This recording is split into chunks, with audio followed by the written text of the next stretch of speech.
ያንተ እንዳልሆነች የምታውቅበት ወይም ለቁም ነገር የማትፈልግህን ሴት የምትለይበት 6 ግልጽ ነገሮች። ለዚህ ቻናል አዲስ የሆናችሁ ሰዓቱ አሁን ነውና ሰብስክራይብ አድርጉ። ቪዲዮንም ላይክ በማድረግ ጀምሩ። አንደኛ፣ በጣም በጥንቃቄ የምትኖር። ካንተ ጋር የምታደርገውን እያንዳንዱን ነገር በጥንቃቄ ታደርጋለች። ራሷን አሳልፋ አትሰጥም። ራሷን በጣም ትቆጥባለች።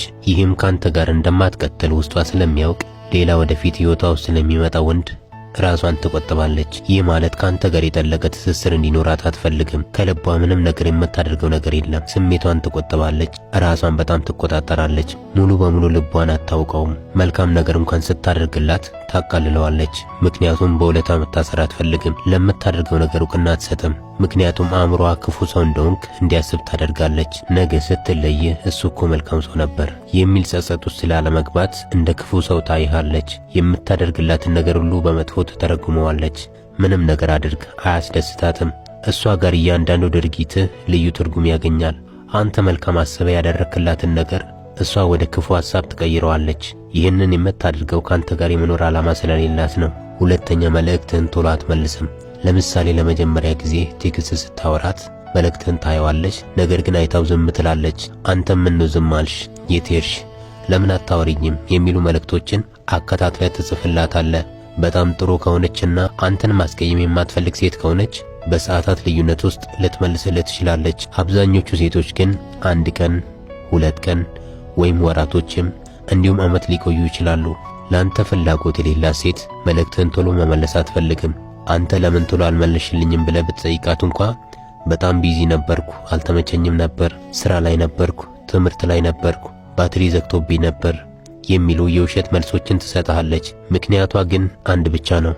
ይህም ታስጠላታለህ። ካንተ ጋር የማውራት ፍላጎት የላትም። ታዲያ ካስጠላዋት ለምን ቁርጡን ነግራኝ ከህይወቷ አታስወጣኝም? ለምን አልፎ አልፎም ቢሆን ታወራኛለች ብለህ ካሰብክ ደግሞ ይህን በቀጣዩ ሐሳብ ላይ አብራራልሃለሁ። እናም የማትፈልግ ሴት መልእክትህን መመለስ በጣም ጭንቅ ይሆንባታል፣ ስልችት ይላታል። ስለዚህ ስራ ፈታ ደብሯት የሆነ የሚያስጠላ ሙድ ውስጥ ስትገባ እስኪ በዚህ ጅል የሆነ ወንድ ፈታ ልበል ብላ ከቀናቶች ወይም ከሰዓታቶች እንዲሁም ከወራቶች በኋላ ልታወራ ትችላለች። ሌላው ቀርቶ አንተ ስጦታ ነገር ገዝተህ ብትልክላት እንኳ ስለ ስጦታው አመሰግናለሁ የሚል መልእክት እንኳን አትልክልህም። በድጋሚ አንተ ነህ ደውለህ ምን ነው ስጦታውን አልወደድሽውም እንዴ የምትላት። በአጠቃላይ የማትፈልግ ሴት ተራራ ትሆንባታለህ። ሶስተኛ፣ ተጠባባቂ ወይም ባጣ ቆየኝ። እነዚህ ጊዜና ቦታ የማይሰጡ ሴቶች ሙሉ በሙሉ ከህይወታቸው አንተን የማያስወጡበት ትልቁ ምክንያት ቤንች ላይ ስለሚያስቀምጡ ነው። ተጠባባቂ ነህ። ምናልባት በዋናነት የያዘችው ወንድ ሸርተት ብሎ ከህይወቷ ቢወጣ አንተ ቦታውን ተክተህ ትተውናለህ። መቼም ከባዶ ወይም ከብቸኝነት ይሻላል ብላ አንተን ትተካሃለች። ካንተ የምትፈልገውን ሁሉ አንድ በአንድ ታገኛለች። ይህን ስታደርግ ግን በፍጹም ስሜት ኖሯት አይደለም። በቃ መደበሪያዋ ነህ። የሚገርመው መቼም ቢሆን አታዝንልህም። እንደውም በበቀል ልቦና የዛኛን ወንድ በደል አንተን ታስከፍልሃለች። በጣም ታሯሩጣሃለች። በፈለገች ሰዓት ሁሉ እንደምትገኝ ስለምታውቅ ልክ እንደ ቦዲጋርድ እርሷ ወደ ፈለገችው ታዞርሃለች። የገንዘብ አቅም እስኪያልቅ ድረስ ትበዘብዝሃለች። ሰበብ እየፈለገች በየጊዜው ገንዘብ ትጠይቃሃለች። እንደ ድንገት የለኝም ብትላት እንኳ መልሳ አታገኛትም፣ ትጠፋለች። አንተ ደግሞ እንዳትረቅህ ስለምትፈልግ ከየትም አምጥተህ ትሰጣታለህ። እንደዚህ ስታደርግ ግን በውሸት ፈገግታና በሰውነቷ ውበት እያማለለች ነው። እያፈዘዘች ምንም ነገር ታስደርግሃለች። የበለጠ ወደ እርሷ እየተሳብክ ትመጣለህ። እሷ ግን ወደ ኪስ እየተሳበች ትመጣለች። በዚህ መሃል ድንገት ካንተ የተሻለ ስታገኝ ደግሞ መልሳ ቤንች ወንበር ላይ ታስቀምጥሃለች። ምክንያት እንኳን አትሰጥህም። አንተ ግራ እስክትጋባ ድረስ ስልክህን አትመልስም። በአካል ብታገኛት እንኳን የሆነ ሰበብ ፈልጋ ወዲያውኑ ትለይሃለች። አራተኛ፣ ከሌሎች ወንዶች ጋር ያደረገችውን በግልጽ ታወራሃለች። ለቁም ነገር የማትፈልግ ሴት አንተን ልክ እንደ ሴት ጓደኛዋ ነው የምታይ። ከሌሎች ወንዶች ጋር ያደረገችውን በልግና አንድ በአንድ እንዲህ ያደርገኝ ነበር፣ እንደዚህ ይሆንለት ነበር እያለች ከሌላ ወንድ ጋር የነበራትን የበልግና ገጠመኛን ታወራልሃለች። ይህን የምታደርግበት ምክንያት አንድም አንተን ተስፋ ለማስቆረጥ ነው። ለቁም ነገር ስለማታስብ ምን ይለኛል ይታዘብኛል ብላ አታስብም። ሲቀጥል ደግሞ አንተ ከእርሷ ጋር እንዲኖር የምትፈልገውን የወሲብ ተስፋን ታጨልማለች። ዱርዬ መሆኗን በግልጽ ታወራሃለች። ይህ ሁሉ ሲሆን ግን አንተን አጠገቧ አታደርስም። እጇን እንኳን እንድትነካ አትፈቅድልህም። በጣም ታስጠላታለህ። ልክ እንደ ሴት ጓደኛዋ ትቆጥረሃለች። ምናልባት አንተ እስኪ ወሲብ እናድርግ ብትላት እንኳ እሺ አትልህም። ዱርዬ የሆነችው ሴት ልክ አንተን ጥያቄ ስትጠይቃት ወዲያውኑ ሃይማኖተኛ ትሆናለች። ከቀናት በፊት እኮ ከዛኛው እክሷ ጋር እንዴት ስትባልግ እንደነበር የነገረች ሴት ልክ አንተ ደግሞ ስትጠይቃት ነገሩን ወደ መንፈሳዊ ታመጣዋለች። እንዲህ ይህም ኃጢአት ነው ትልሃለች። ይህን የምታደርገው ሃይማኖቷን አክብራ ወይም ኃጢአት መሆኑ ደብሯት አይደለም፣ አንተ ደብርሃት ነው። ስለዚህ በፍጹም ላንተ ወንድነት ፍላጎት የላትም። በአጠቃላይ እንደ ሴት ነው የምታይ። ትዘገንናታለህ። ከዚህ የተነሳ ለመጀመሪያ ጊዜ ክብረ ንጽህናዋን ከወሰደ ወንድ ጀምሮ በሕይወቷ ውስጥ ስለተፈራረቁባት ወንዶች ሁሉ አንድ ባንድ በግልጽ ታወራሃለች። ምንም አትሳቀቅም። ሴት እንደዚህ ካወራችህ በፍጹም ለቁም ነገር አትፈልግህም ማለት ነው። ለቁም ነገር የምትፈልግ ሴት በምንም አይነት ምክንያት ልታጣ ስለማትፈልግ እንደዚህ አይነት ወሬ አታወራለህም። ምንም አይነት የብልግና ሕይወትን ብትጨፈጭፍ ራሱ ጨዋ መሆኗን ነው የምታወራለህ። በተረፈ የምትወድ ሴት ወሲብ ጠይቀሃት እምቢ አትልህም። በተለይ የምትተማመንበት ከሆነ እምቢ አትልህም። አምስተኛ የምር አትስቅልህም።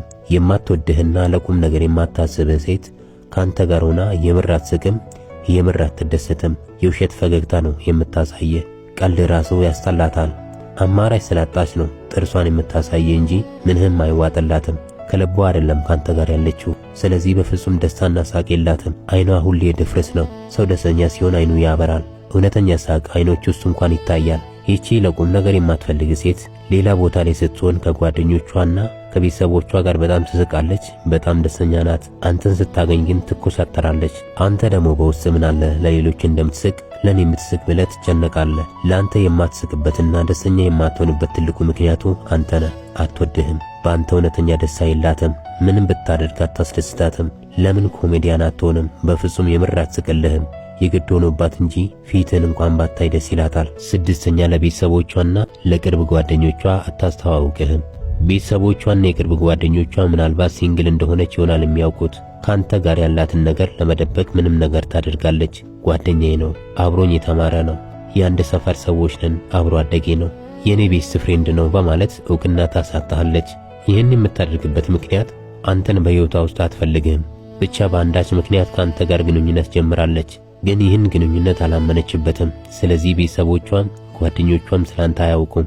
ካንተ ጋር ያላት ሚሽን ሲጠናቀቅ ለዘላለም ዘወር ትላለች። እንኳን ከቤተሰቦቿ ጋር ልታስተዋውቅ ቀርቶ የአባቷን ስም እንኳን በትክክል ላታውቀው ትችላለህ። ስንት ወንድሞችና እህቶች እንዳላት እንኳን ላትነግርህ ትችላለች። ጓደኞቿንም እንኳን መለየት ያቅታል። ሰላም አትሰጥም። ለአንተ ምንም አይነት ርህራሄ የላትም። በፍጹም አንተን ለመረዳት ፍላጎት የላትም። የራሱ ጉዳይ ነው የሚል ግዴለሽነት ውስጥ የምትኖር እሷ ግን ምንም እንዲጎልባት የማትፈልግ ናት። ሰው ልቡ ንጹሕ ካልሆነ በአእምሮ ሂሳብ ያሰቃያቸዋል። ልብ ከሌለ አእምሮ በጣም ጨካኝ ነው። አእምሮ ምን ልጠቀም ይላል፣ ልብ ግን ምን ልጥቀም ይላል። ልብና አእምሮ አብሮ የማይኖሩበት ግንኙነት ውስጥ ሁሌም ቢሆን አንደኛው አፍቃሪ ሰው ይጎዳል። የመጨረሻው መልእክቴ እነዚህን ምልክቶች ተከተለ ራስህን አድን የሚል ይሆናል። እስካሁን ስለተከታተላችሁኝ አመሰግናለሁ። በድጋሚ ለዚህ ቻናል አዲስ የሆናችሁ ሰዓቱ አሁን ነውና ሰብስክራይብ አድርጉ፣ ቪዲዮንም ላይክ አድርጉ።